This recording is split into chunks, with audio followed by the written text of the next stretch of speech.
Hello everybody, and welcome to the Homestead's Facebook page and YouTube channel.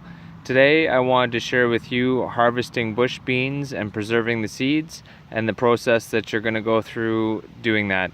So in here I have a variety of different bush beans that have grown throughout the spring and summer months and into the fall here. There are some yellow, green, and purple varieties.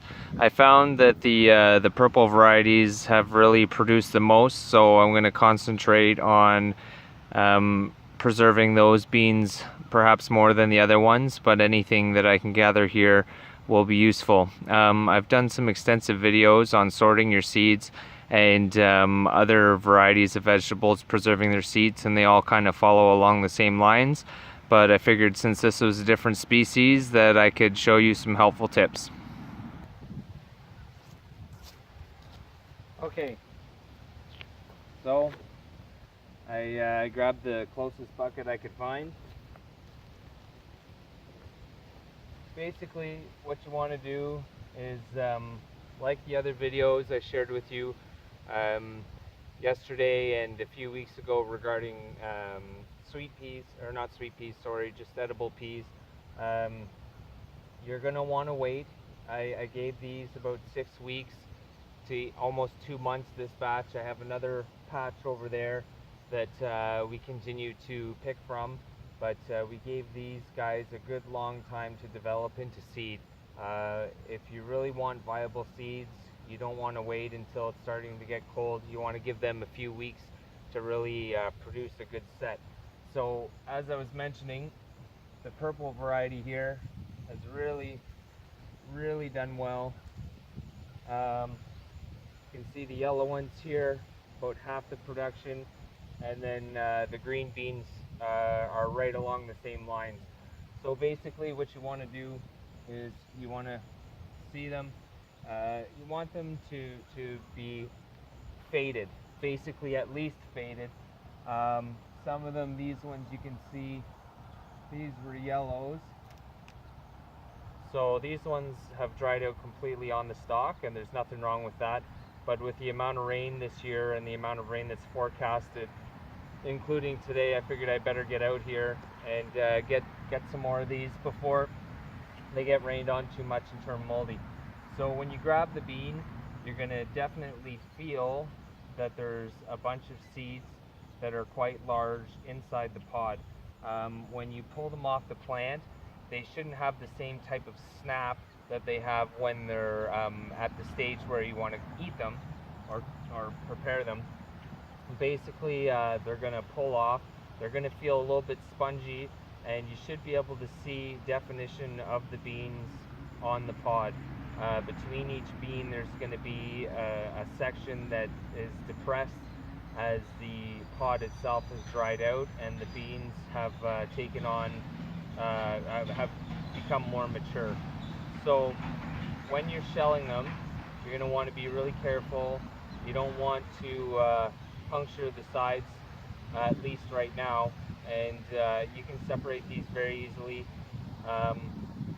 Again, you're going to want to store them inside a paper bag or something like that, but you're going to want to give them a few days to dry. Again, the suggestion is about 3 days. I give them longer than that. I mean, I give them a week or so. But yeah, you're going to go through, carefully extracting these, ensuring that you're not roughing them up, that they're smooth, the surface is smooth, that they're in good shape. And that's not a hard thing to do. With beans and peas, it really doesn't take a lot of time to shell them and to get the seeds out for next year. But if you're lucky, you're going to get between 5 and maybe 8 or 9 beans in each plant. Anything, I don't know if you can see that, but that's got a brown spot on it. I'm going to discard that, give it to the dog there, she'll eat it up. But these ones are all in good shape, and because I have a 4x8 box here of beans that are all ready to be picked, I can choose to be a little more selective with what I'm grabbing. But yeah, it's really quite simple process. You pull them apart, gingerly, carefully pick them out, ensuring you're not hurting them. Give them a quick once over. Make sure there's no mold that are going to affect the other beans in your population that you're trying to save. And yep, make sure they get some good time to dry. It's really important.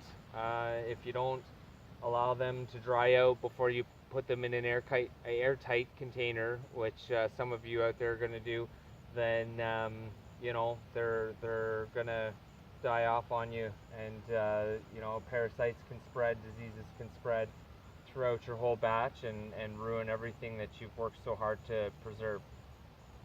So yep, it's you know, the benefits are endless to saving your own seed. I mean, you're going to save money. It takes a little bit of time, you know, but if you can dedicate a couple of hours to growing this stuff, you should find the time to dedicate a couple hours to harvesting and preserving some of these things. As I've mentioned in other videos, your soil in your community is going to provide you with immunity to local bacterium, and with cold and flu season underway here and people getting sick, that's not going to hurt your family at all. It's going to help you guys out. Less sick days for work and less days off for the kids from school, less time having to stay home or find daycare for your kids. And another solid benefit is that you know, these things have grown in your soil.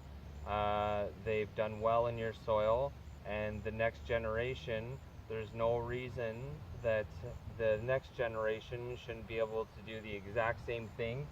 And perhaps over a few generations, you wind up with beans that are becoming more and more of a specific variety to your land, to your soil, to your growing conditions. And who knows, maybe after 2 or 3 years, 4 or 5 years of doing this and repeating this cycle, that your vegetables start to take on their own character traits and really become acclimatized to your conditions that you've provided them with, and start to produce you know, much more plentifully. You get some bumper crops, and you know, after a few years, and you'll be glad you're doing this stuff.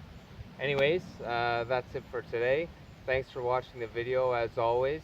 If you like what you've seen, you feel like you've learned something, come here, Lace, then you could always give the video a share and a like. I'd appreciate that a lot. And look at this big sucky, eh? You big sucky. Always eating out of the garden, eh? What's this? What's this? You want it? You want it? Oh yeah. Anyways, yeah, any subscriptions go a long way to encourage me to continue to do this stuff. So thanks for watching, guys. Have yourselves a great day, and as always, keep gardening, keep taking care of yourselves, okay?